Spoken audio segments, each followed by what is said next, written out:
गंगा किनारे एक छोटा सा आश्रम था। वहाँ एक साधु रहा करता था। नाम था स्वामी आत्मबोधानंद। युवा होते हुए भी उन्होंने सांसारिक मोह त्याग दिया था और ईश्वर की भक्ति में लीन हो गए थे।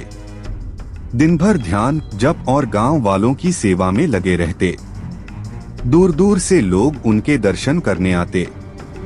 एक दिन बरसात के मौसम में एक युवती आश्रम आई। नाम था मालविका। वह भूखी प्यासी, भीगी हुई और डरी हुई थी।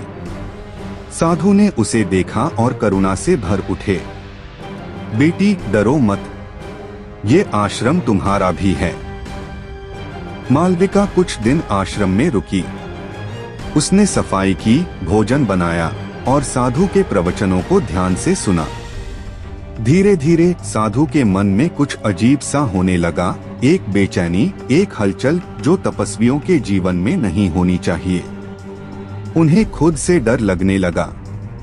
रात को उन्होंने ध्यान में बैठकर ईश्वर से पूछा, हे प्रभु, क्या यह मोह है या यह भी आपकी ही परीक्षा है?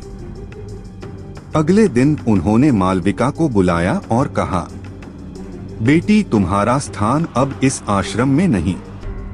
तुम्हें संसार में लौटकर अपने जीवन को जीना होगा। मालविका रो पड़ी। स्वामी जी, मैं कहाँ जाऊंगी? मेरे पास कोई नहीं। स्वामी जी की आंखें नम हो गईं। मुझसे अधिक तुम्हारा कल्याण संसार में है। मेरी भक्ति में कोई भी मोह बाधा नहीं बन सकता। मालविका चली गई।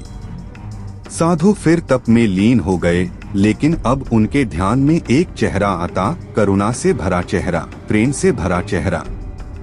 वो प्रेम जो त्याग के रूप में अमर हो गया। वो मोह नहीं था, वो एक आत्मा से दूसरी आत्मा का जुड़ाव था।